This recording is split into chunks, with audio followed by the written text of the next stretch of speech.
ഇത് നമ്മൾ കൂടെ ചീരയുടെ കൂടെയൊക്കെ ചേർത്ത് ഉപയോഗിച്ചാൽ കുടലിലുള്ള സകല ദോഷങ്ങളും പോകും. എല്ലാ വീട്ടിലും വെച്ച് വളർത്തണം ഇത്. അങ്ങനെ ഒരു ഗ്രഹവൈദ്യത്തിന് ഉപയോഗിക്കാവുന്ന ഒരു സാധനമാണ്. സാധാരണ ഇത് കാട്ടിലൊക്കെ ചെടിയിലോ ഒടരിയിലോ അഴുക്കിലൊക്കെ വളർന്നു നിൽക്കുമ്പോൾ അതായതാന്നൊക്കെ വിചാരിക്കും. അതാണ് അതിൻ്റെ പ്രത്യേകത. ഏറ്റവും ശ്രേഷ്ഠമായ മരുന്നാണ്. ഗ്രഹവൈദ്യത്തിന് ഒന്നാം തരമാണ്. എന്താണെന്ന് വെച്ചാൽ ദിവസവും ചീരക്കറിയൊക്കെ വെക്കുമ്പോൾ ഒരു 10 ഇല ഇതിൻ്റെയും കൂടെ ചേർക്കുക. കുടലിനകത്തുള്ള വേണ്ടാത്ത കാര്യങ്ങളെല്ലാം പുറത്ത് പൊക്കോളും. സ്വാമി, അത് തന്നെ നാക്കേ കുരു ഉണ്ടാവുന്നതിനും കൊള്ളാം. അതിനെങ്ങനെ കഴിക്കും? നാക്കേ കുരു ഉണ്ടാവണമെങ്കിൽ അതിന് അടിസ്ഥാനമായ ഒരു കാരണം കുടലിൽ കുരുപ്പ് കാണും. അതാണ് അതിൻ്റെ കാരണം. അതിനെല്ലാം ഉപയോഗിക്കുന്നത് തേങ്ങാപ്പാലിനകത്താണ്. ഇത് മണത്തക്കാളി, മുളക് തക്കാളി എന്നൊക്കെ പറയും. എന്തുവാ മണിത്തക്കാളി? മുളക് തക്കാളി എന്ന് പറയും. ഇത് കുടലിനകത്തുണ്ടാകുന്ന അൾസർ, കുടൽപ്പുണ്ണ് എന്നൊക്കെ പറയുന്ന രോഗത്തിന് അത്യുത്തമമായ ഒരൗഷധിയാണ്. ഇതിൻ്റെ ഈ പഴങ്ങൾ തിന്നാം. പഴം തിന്നാലും ഏറ്റവും നല്ലതാണ്. ഏറ്റവും ശ്രേഷ്ഠം ഈ പഴം. കുടൽപ്പുണ്ണൊക്കെ ഉള്ളൊരു 10 ദിവസം കഴിച്ചാൽ മതി.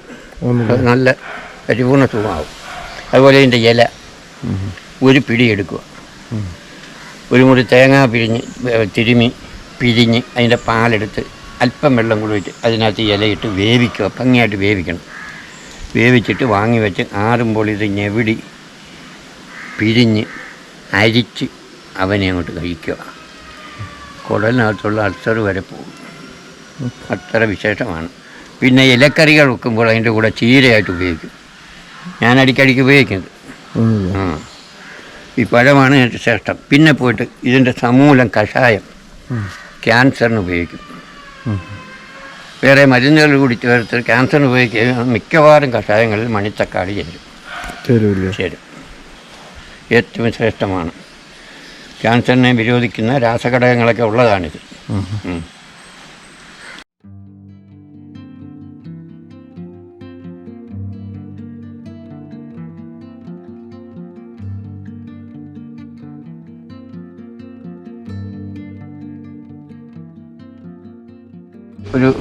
ഒരു ചെടി വളർത്തിയായിരുന്നു ഇവിടെയൊക്കെ. എന്തൊരു നമ്മളിവിടെ ഒരു വളർന്നു നിന്നല്ലേ?